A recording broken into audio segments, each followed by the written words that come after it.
So what's a girl to do? She needs love, and girls need love. Girls can't never say they want it. Girls can't never say how. Girls can't never say they need it. Girls can't never say nah. Girls can't never say they want it. Girls can't never say how. Girls can't never say they need it. Girls can't never say nah. Oh nah. Give it to me like you need it, baby. Want you to hear me screaming, have it breathing. I don't need a reason, baby. I want it till you can't buy. I can get it till you right, baby. I wanna be healing. I can be real good. Please don't get any feelings. Hey, I need some love.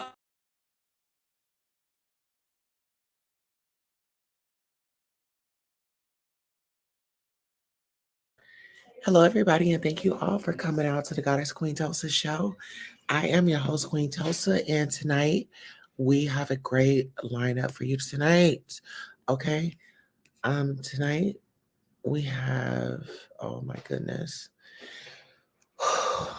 we have Kim Kardashian, we have Meek Mills, we have Tory Lanez, his dad, Gunna, Lil Durk, and Megan Thee Stallion on our docket tonight.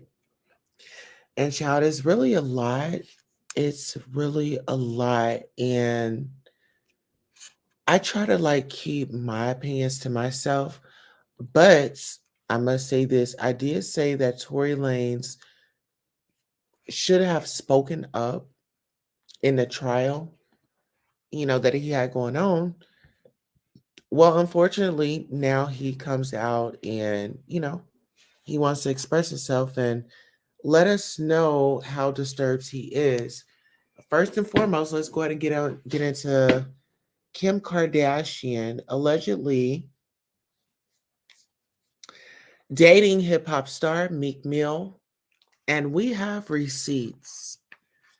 There's growing speculation among people close to the Kardashian circle that Kim Kardashian has a new rapper boyfriend, hip hop superstar Meek Mill.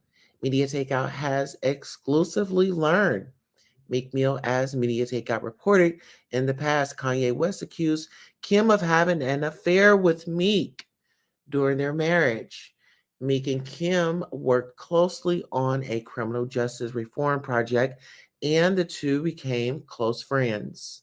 Before the end of Kim and Ye's marriage, as Media Takeout reported, Kanye blacked out in one of his most memorable social media rants and accused the two of having an affair.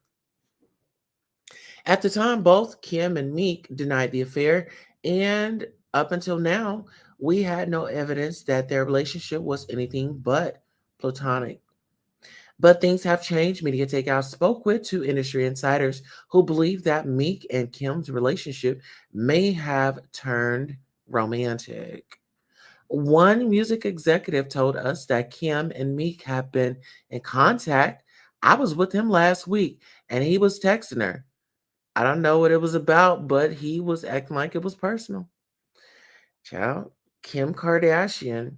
Another entertainment insider told us that Kim and Meek are both scheduled to attend a number of high profile events, and she speculates that they'll be going together. The insider explained Kim and Meek are both booked for the Super Bowl, and both will be attending the Oscars after party. While the insider could not say whether the two will be attending as a couple, the insider explained Meek typically doesn't go to the Oscars, but Kim's team made it possible for him to attend. Seems pretty compelling, right? Well, we have more because at Media Takeout, we come with receipts. Media Takeout confirmed that Kim Kardashian took an unexpected trip on her private jet yesterday to Philadelphia. We managed to track down her jet, which is being called Kim Air and owned by her LLC, Noel Air. And we confirmed that it flew on an unspecified trip from New York City to Philadelphia yesterday. And we also confirmed that Meek is currently in Philly. Okay. Now, listen. Given all the independent evidence Media Takeout has complied, it really seems that Kim and Meek are dating. We can't wait to see the alleged new couple on the red carpet together, and even more interesting will be Ye's reaction tweets. So, child, y'all get into that. Do y'all, honey, listen here. They love the black man. Let's just say that they love the black man. They are going to get in where they can fit it, you know? And so, with that being said, what are you guys' thoughts on the Kardashian striking again in the black community?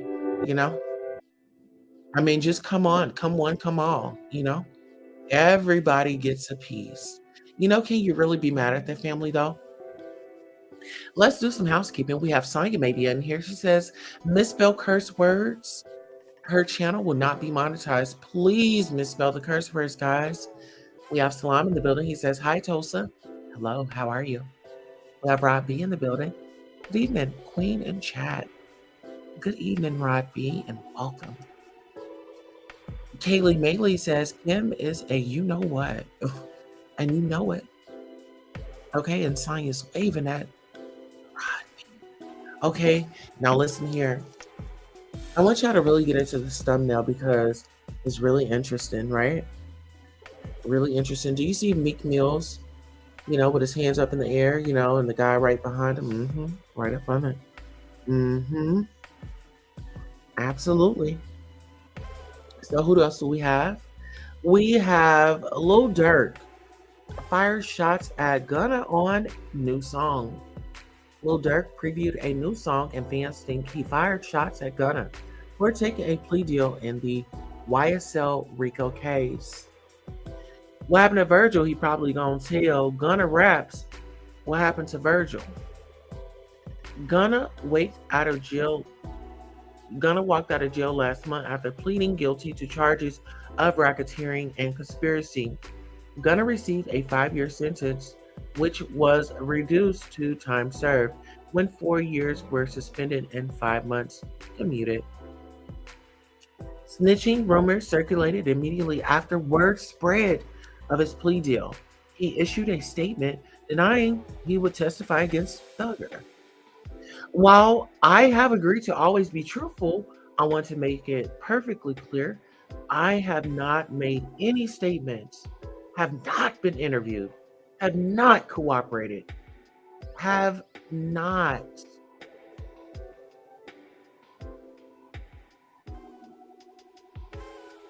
agreed to testify or be a witness for or against any party in the case, and have absolutely no intention of being involved in the trial process in any way. Gunna said in a statement. Absolutely. I just feel like that whole crew and slew of people have really gotten out of hand. I really feel like they all should have really thought about what they did before they committed those actions, allegedly, if they did it. Now, let's run on over to Tory Lanez. Regrets not testifying at Pow Pow trial. Tory Lanez reportedly regrets not testifying in this trial for Pow Powing Megan Thee Stallion. A source told Rolling Stone he felt he was misled by his trial lawyer into not testifying in his own defense. The source told the outlet that Lanez wanted to take the stand to plead his case, but attorney George Mgdesyan talked him out of it. He has since reportedly fired Mgdesyan and hired Suge Knight's former attorney for appeal.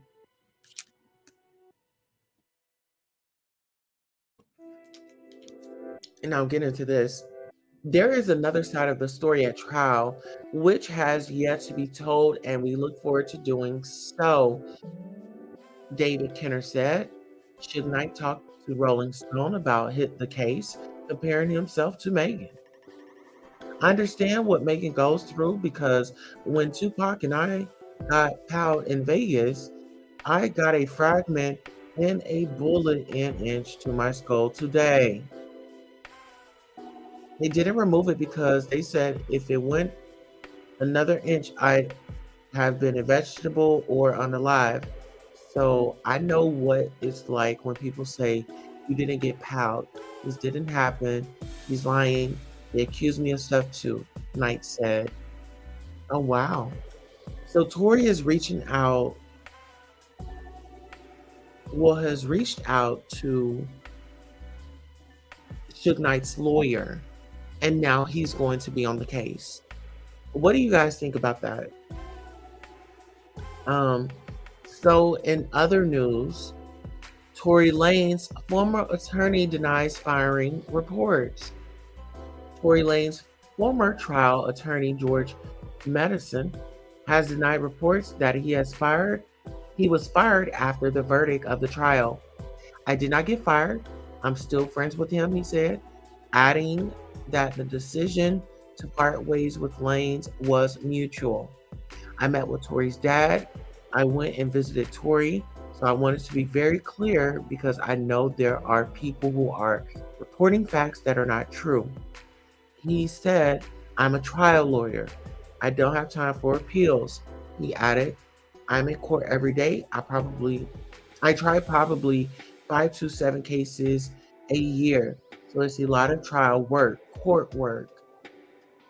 He also says a recent report in Rolling Stone claims that Lanez felt misled by a magistrate after the attorney told him not to take the stand in his defense. It's not like I'm washing my hands and we're not part of the team anymore. I'm just not going to be doing the day-to-day. Lanez's former attorney continued. The decision was made to hire somebody who works with appeal lawyer. But I'm still helping to see what I can do to help the defense.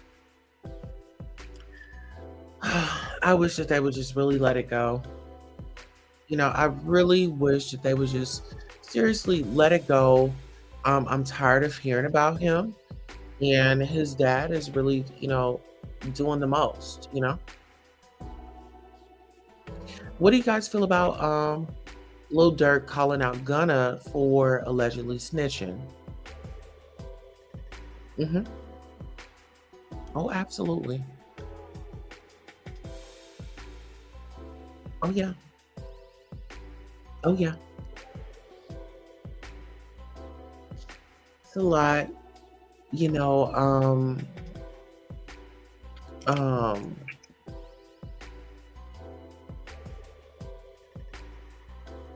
I really wish that the judge would, oh, excuse me. I wish that the judge would really silence the dad because I feel like the dad is really doing harm to the case. And the reason why I say that I feel like the dad is doing harm to the case is because his dad keeps speaking out. And what have I been saying to you guys the whole time? Tory needs to speak. Tory needs to speak. Tory needs to speak. Tory needs to speak. But guess what? They didn't have Tory speak. They had Miss Malagra speaking, right? Couture says, watching the commercials. Thank you so much for watching the commercials.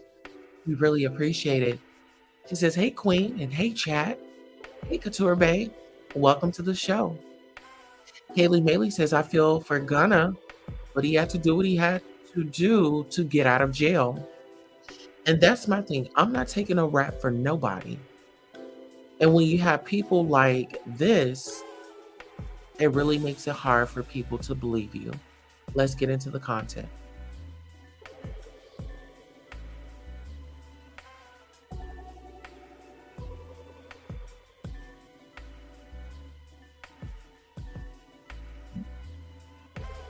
Hey everybody. Good evening, good evening, good evening. Wow. As I live and breathe. Interesting. I've heard of pages being suspended, blocked, and every kind of thing because of content, supposedly. I'm good. Thank you so much for asking. I think this may be the first time in history that a page has been blocked or wiped before any content has ever gone. I know that sometimes pages could be stopped because, hey, God bless all of you. Thank you so very, very, very much. I know there are times when there is, you know, what they may consider inappropriate content or whatever the case may be.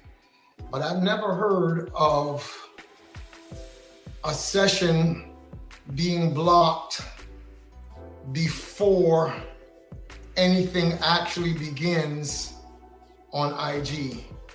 That might be a first.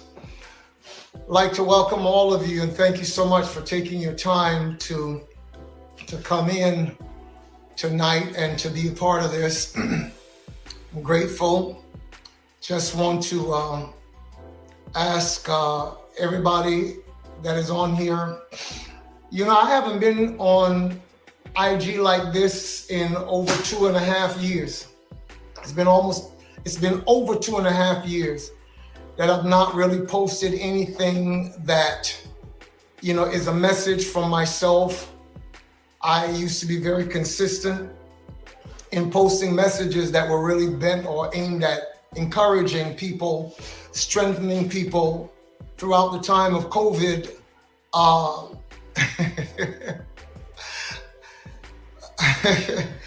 my goodness. Yeah, that has really been, you know, aimed at being an encouragement. I remember during the times of COVID that I really started to address the, you know, dealing with the spirit of fear and self-doubt. And throughout all of that time, you know, people were engaged and I'm grateful.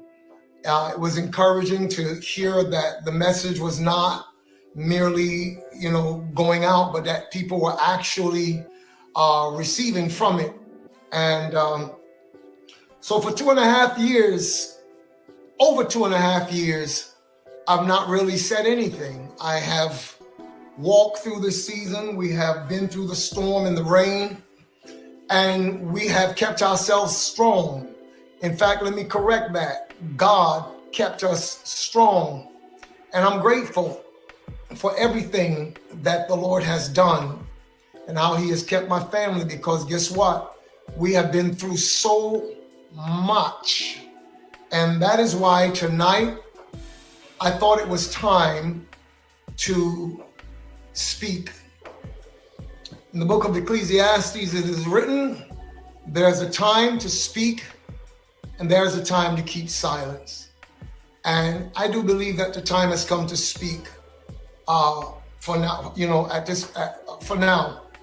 So tonight I want to take you on a little bit of a journey, and I pray that you will stay with me. I pray that you will strap on your seatbelts and be ready to take this ride with me. Many of you for some time have been concerned as to what has been going on with regards to Tory. Just give me one sec, please. I'm so sorry, but just give me one moment. This won't take long.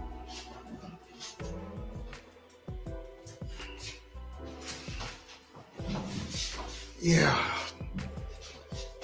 A lot of you have been concerned about him. I am grateful to all of you who have loved him, have stayed with him. And as you know, we've just come through a trial that ended in the way that it ended. And I appreciate all of you who at least have decided not to allow your mind to be hijacked by a narrative that others would want you to believe, as though you have no sense, as though you have no mind, as though you should never be allowed to think for yourself. And that's basically what it has been.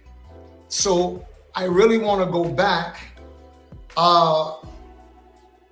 just buying a little bit of time, because I would like for as many ears as I possibly can get to hear what I have to say tonight, because I believe that I'm speaking from a place of truth, from a place of love.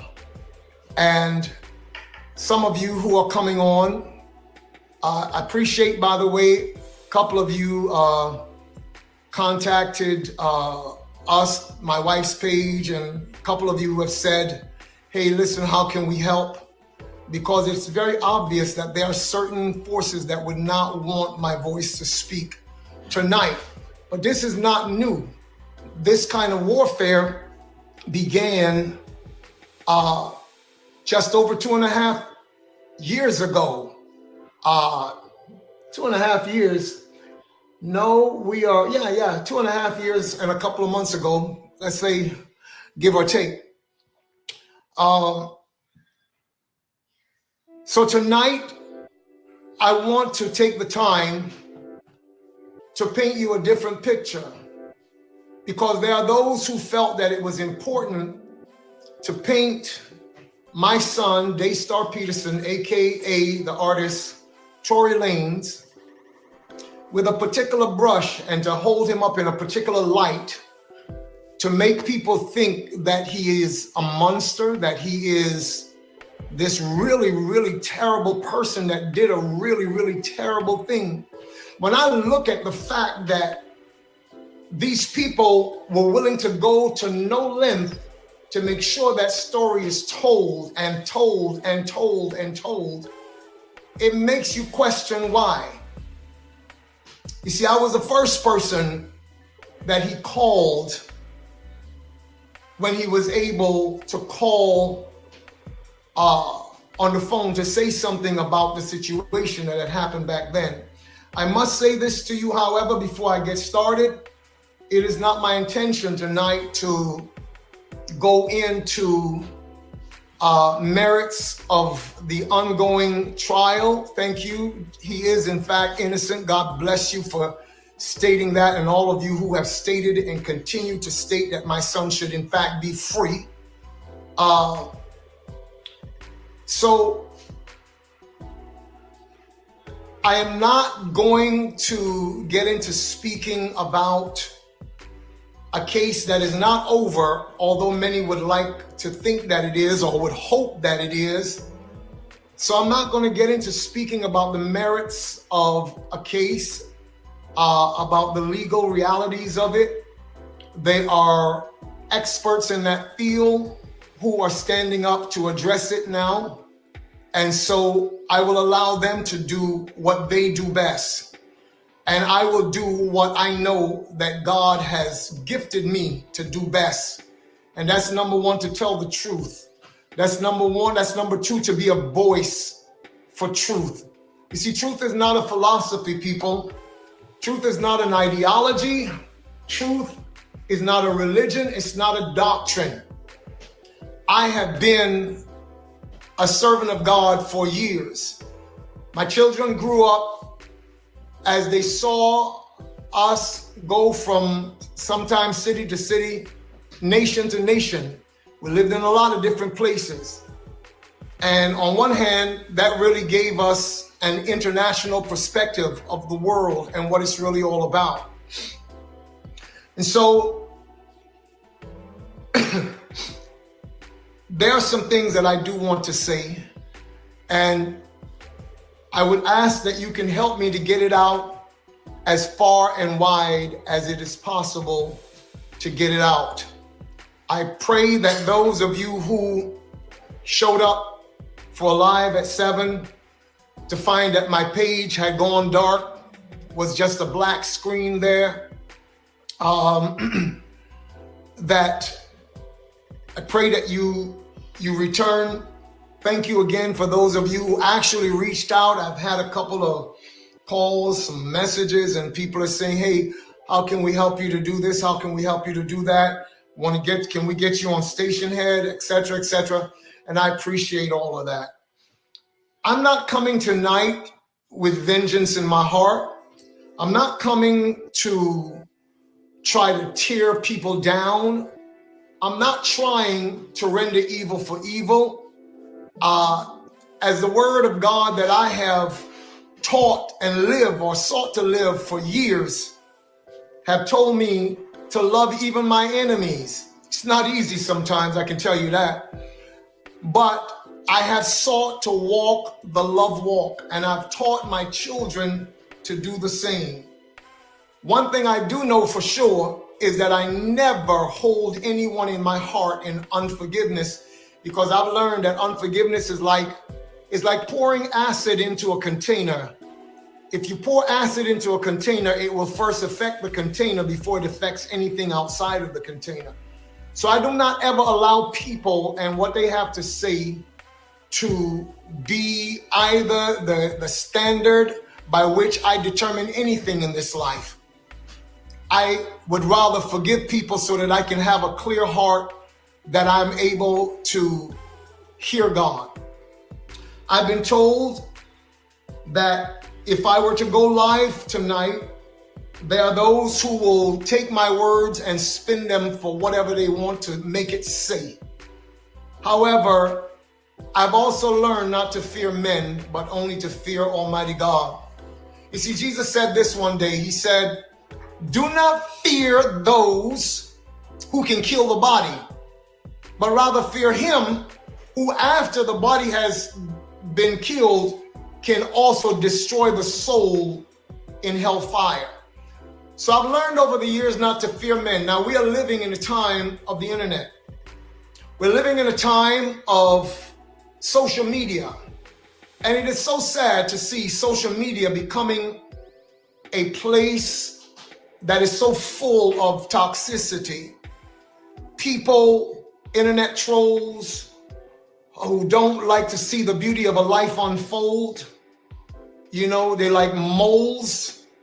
Digging up dirt on people is to them like though it was gold. And that's the world we live in right now. I think that we have the power to change the narrative, because one thing that the evil empire fears more than anything, they fear masses of people thinking for themselves. That's what they fear. That's their biggest fear. You know, we live in a world where the powers that be tell us that we should walk around with these blindfolds on. They want us to be walking around with blindfolds, and we are to depend on them to be the only one that can lead us or direct us where we should go. And they never want us to remove the blindfolds, because they fear that if we remove the blindfolds, not only will we realize that we can see, but they fear that we will realize that the people who are leading us around are actually the ones that are blind. And their continued existence depends on us never knowing that they really are the ones that are blind. Do not think that because you have money or because you are in politics, that makes the light automatic to you. It does not. So let me start here. Let me go back to the day of the verdict at the courthouse, because I left that courthouse and the cameras were there. I did not come out saying, "Oh, I'm about to say something and this would be a good moment to make a statement so that what I'm going to say will go viral." That was never the issue at all. I came out because I had sat for 2.5 years seeing an injustice being perpetrated against an innocent man. There are those who would say, "Oh, well, that's your son. You will believe anything." Truth be that before I had children, I was sworn to serve the kingdom of heaven. I am an ambassador of that kingdom. So people can say whatever they want. After this message today, there are those who will applaud. There are those who will disapprove. And there are those who will downright try to make it say what they want it to say, because they so fear the truth coming out. So that day I left the courthouse. So let me start there. Like I said, I left the courthouse, and as I left, I responded in a way that some would say, oh, he was so emotional. It was just an emotional father. Listen to me. I fought many battles in my life, and I fought battles for people who were not even my children. I've been a voice for the voiceless for a long time. Some of you may not know this, and that's why I'm introducing myself, that you may know who is standing in front of you right now. All right? So, I spoke up because I'm not someone who have been conditioned over the years to fear the ramifications of evil people. I fear God. I fear God. And at the end of the day, anyone who could ever seek to shut my mouth or stop me from speaking the truth to the point of trying to extinguish my flame, guess what? The only thing you can do is give me a one-way ticket to heaven. You can't do anything to me. You can't do anything to me. So that day, it was not merely an emotional outburst. I saw an evil system. I sat in a courthouse and I watched how evidence was literally obscured, blocked, barred. Everything and anything that was actual evidence that could speak to my son's innocence. I saw people go above and beyond the call of duty to make sure that it never came in to view. And now here we are. And it's interesting because I'm seeing that the people are really not as stupid as many would like to think that they are. Because I've seen that people have actually looked at all of it and say, nah, something's wrong. Something is really, really wrong here. And we're just not buying it.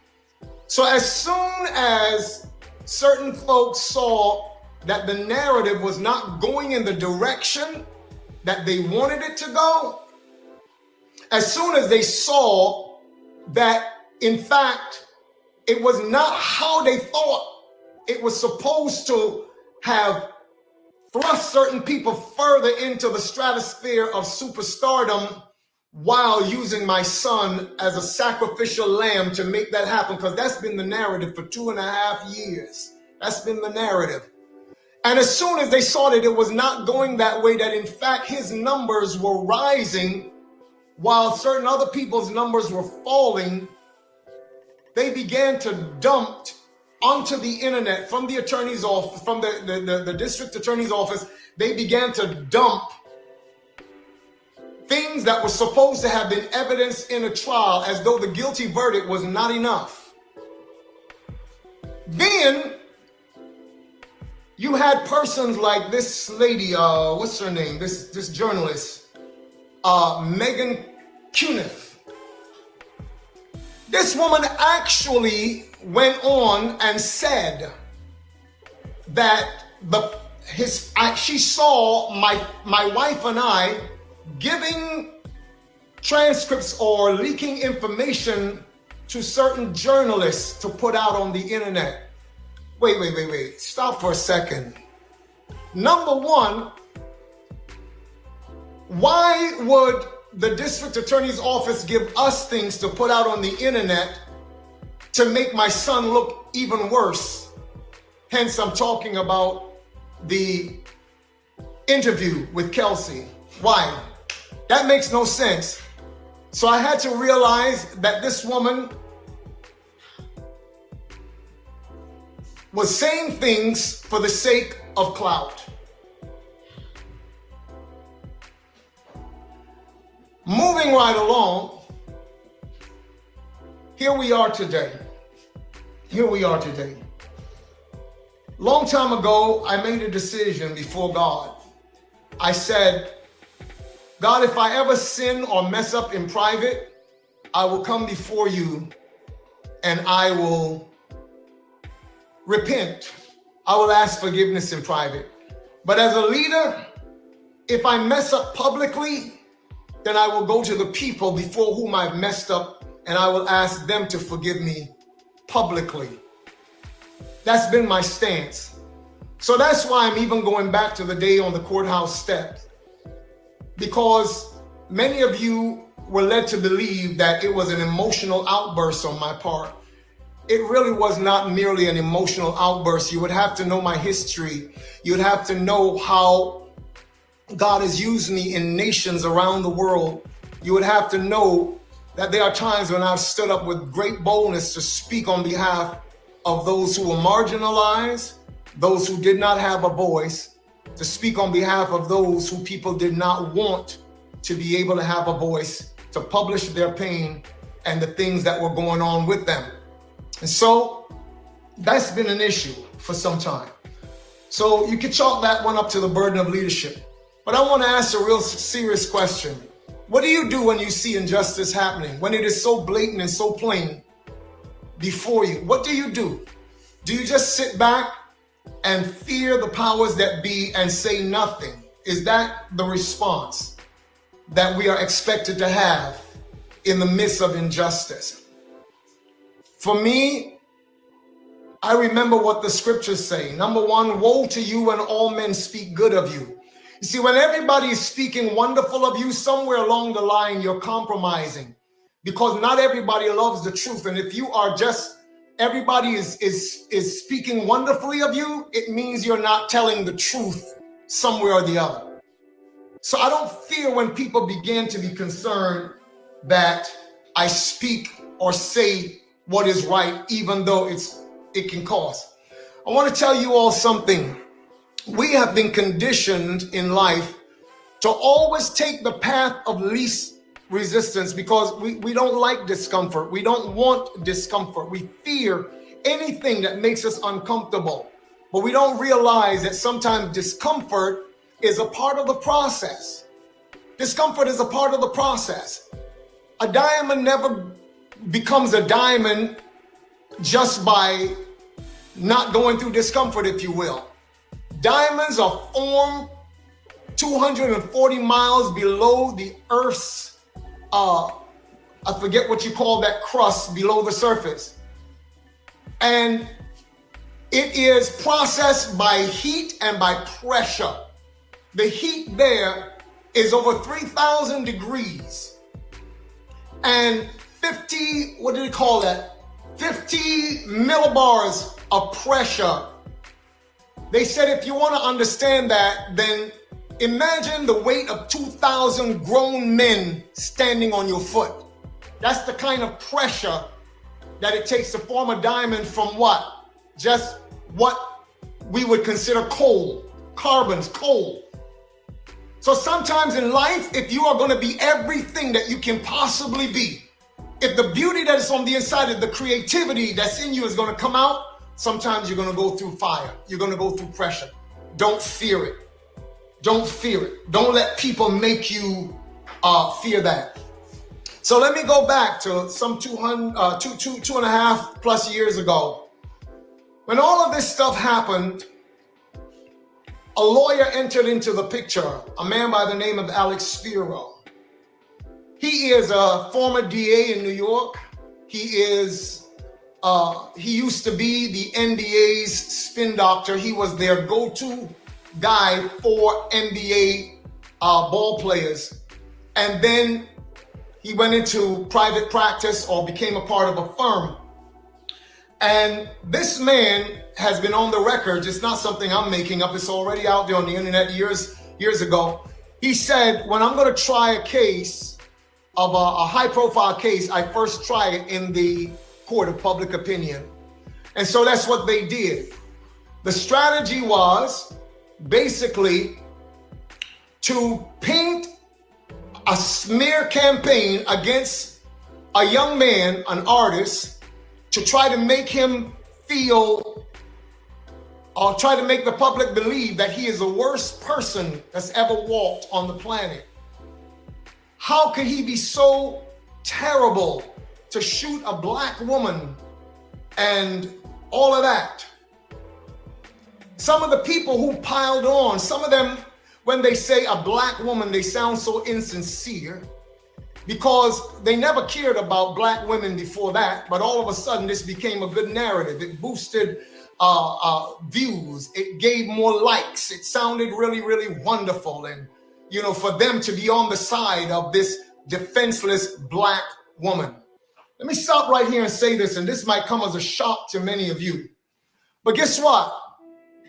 Both my son, myself, and others of our family have long decided that we are not going to hold any animosity against Megan Pete, aka Megan Thee Stallion. We forgave that girl long time ago, because again, we know that the principle of forgiveness is important in order to cleanse one's heart, to cleanse one's soul, and to not be, bound up with hatred and hatred, trust me, resentment, bitterness, those things can actually cause diseases of the bones. It has been proven, and it can cause sickness in your body because you're holding on to something that is negative against the real life force in your life. So whatever you do in life, no matter how hard it is, forgive, because forgiveness is not for the other person, it's for you. It's for you. And so that's what we decided. Some will actually, no doubt, question, is he actually saying that Tory forgave Megan for all of what's going on? Yes, we have forgiven her.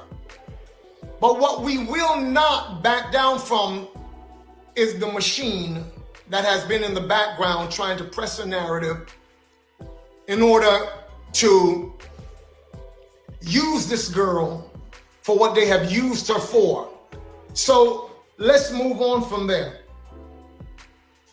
They came in with a smear campaign that was second to none. Yes, it was during the time of the George Floyd situation, the Breonna Taylor situation.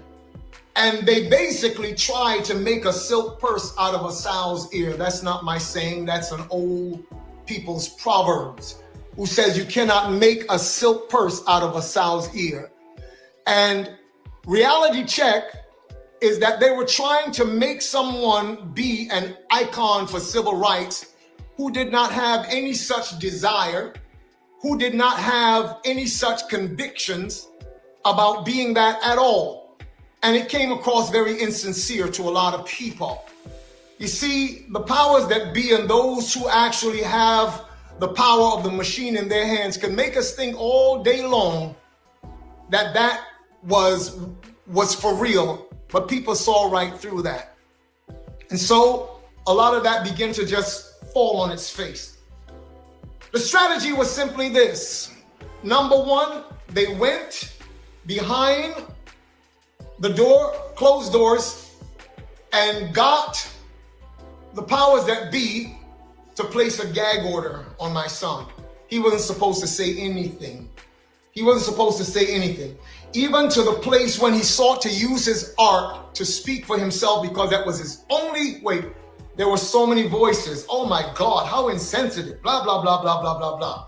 But I have to ask you, what would you do in such a situation? At the end of the album called Daystar, the last song is called Life. And he ends that song by saying, you get up one day and you have thousands of people hating on you all at once. It brings your world down. I would like the youth of today to take me as an example, because I don't care about none of those things. I will continue to stand up, and I'm paraphrasing now, so let me leave that alone. So the strategy was very simple. Shut his mouth while the mouth of those with the biggest megaphone on planet Earth piled on and said everything. Can you imagine 2.5 years, every single day you have to get up to that, knowing that you did not do this. And so that was the face that they decided would best serve their narrative. Who really is Daystar Peterson, people? Who really is Daystar Peterson? 1 second, please. Who really is he? The fact is that he's one of the kindest individuals that you could ever meet in your life. The truth is that they don't want you to know is that he is someone who actually goes out of his way to help so many people. And I can tell you testimony upon testimony of things that he does and never says anything about it. never lets anyone else know what he does in the background to help people. He will never tell you that. And there's one young lady who got in contact with me that was diagnosed as being bipolar, having a bipolar disorder, that he paid her rent. She told me, not him, because he would never say it. He paid her rent for 1 full year because she was a single mother battling through depression and situations going on in her life. He will never come and tell me what every security personnel that's ever worked for and with him has told me one by one, independent of each other. I've never worked with a celebrity like this. I've worked with others. Sometimes they make us stand outside as they go inside and have meals and do all this. He has never treated us like that. He's only ever treated us like family. But yet the world will try to make you think that this is the worst kind of human being, and it's not true. So I can't continue to sit here and just hear this over and over and over and over again and say nothing. Now my son is fighting for his life because of things that have been done in a terrible way. And they would have us to just do nothing, just say nothing. But today I'm asking you to help me to get the real story out. Because I did not realize in the beginning, when this media war started, what the end result of it would really be. I didn't realize what the strategy really was, and how there are those who felt it necessary to push this narrative and what they were pushing it for. And so here we are. But this is not just about Daystar. This is not just about him. It's really about the fact that these kinds of injustices have been happening for a long time, and they go in secret. Nothing is ever said. People are being destroyed. Families get torn apart. Oh yes, I know that there are real crimes in our society, and I don't condone any of it. I don't believe anybody should be victimized by anybody. I don't think that that's what God wants. He gave us a world that is so beautiful. If it's messed up, it's because we messed it up. So he never intended for us to be so inhumane one to another. I understand that that happens. And I understand that if we cannot have the law in our hearts, then it would many times take the law outside of us to keep us moving in the direction that brings some semblance of peace or harmony within a society. I understand all of those things. But I also understand that many people, their lives are being destroyed, ripped apart. And although we have some good people in the system, sometimes the system gets it totally wrong. We have innocence projects now that have been able to go back, and sometimes people have been in prison for God knows how long. And had it not been for somebody who took up their cause, they would still be there and they were innocent. So the system does not always get it right. Many times they get it very, very wrong. Has anybody ever told you that for the past 3-4 years, Daystar Peterson, aka Tory Lanez, has been on the board of Unite the People, which is a prison reform platform and initiative run by a very faithful and dedicated man, Caesar McDowell? Has anybody ever told you that he has been on that board for almost 4 years, and that he has many times used his own resources to ensure that people come out of prison that were wrongly incarcerated or unduly sentenced? Supposedly, prison is to be about rehabilitating people, but that's not been the point. That's not been the issue. So many people come out destroyed, broken, and if they don't have any system or support, not only will they never make it back into society, they will be destroyed for the rest of their lives, mentally, emotionally. Some people come out being greater criminals than when they went in, because an environment is created that is not meant to rehabilitate or make a human being better in any way. So tonight, I ain't come on here just to take up your time. I came here to let you know that my son is not what people want you to think he is. He's not what they want you to think he is. He's actually someone who is kind, he's compassionate, and there is no way, not just because I'm his father, you gotta understand, for the last 40 years of my life, I've dealt with people all around the world, on at least 3 continents, several islands throughout the Caribbean. I've been involved in helping especially young people to be entrepreneurs, teach them life skills, entrepreneurial skills. I've seen people come from absolutely nothing till today. Their lives have meaning.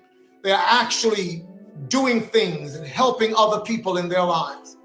That's what my life has been all about. And that's what I passed on to my children. And so I want to say two things. In 1990, I went to my bed and I had a dream. And in that dream, I saw that I was driving in downtown city in Canada. And I was pulled over by the police in the vision, and they said, give us the manuscript on the destiny of the black race. Mind you, in the natural world, I had never even conceived of writing a manuscript like that, much less putting out a book. But that's what happened in the dream. They said, give us the manuscript on the destiny of the black race. I went to the trunk of my vehicle, took it out, walked it back to the squad car, and I handed it to the officer. And as I was handing it, I said to the man, I said in my mind, rather, I handed it to him, but in my mind, I said, you can take this, but you can't take what's in my heart. And from then, long story short, I started to study, I started to research on what the plight of black people were. And as soon as I started that, again, I went to bed one night and I was thrust into another dream.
Hey everybody,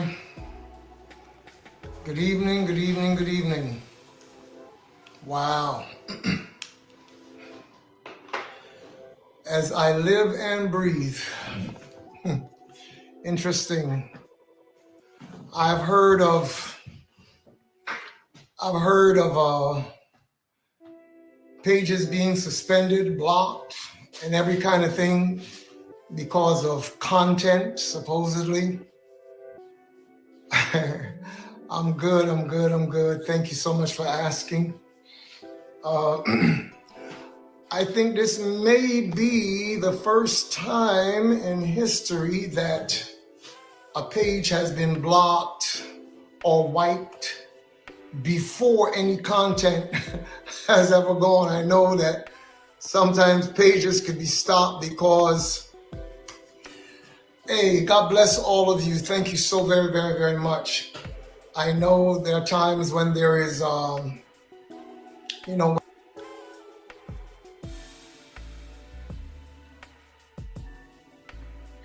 All right, ladies and gentlemen, I just wanted to bring that clip to you so you can understand, why does Tory think the way that he does? Well, this is his representation. This is who approves his behavior. I will listen to him. Y'all listen to him. Dropping a like and view here. Thank you so much. I appreciate you. Well, listen, guys, we are going to actually come back. We have a beautiful topic for you tonight. We have Tokyo Tony, Solar, The Carbonation, and Jaguar on our docket next. Okay? So this is a show that you don't want to miss. Check out that background. We'll see you guys in a minute.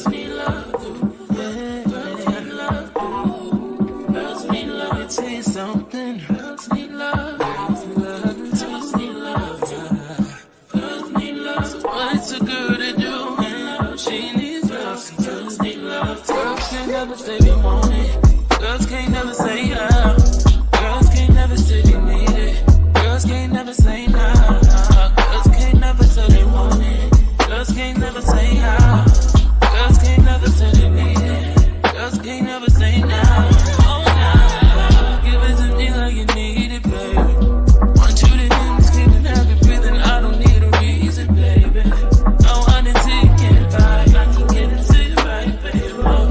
I wanna be healing. I can be real good. We don't get these feelings. Hey, I need some love.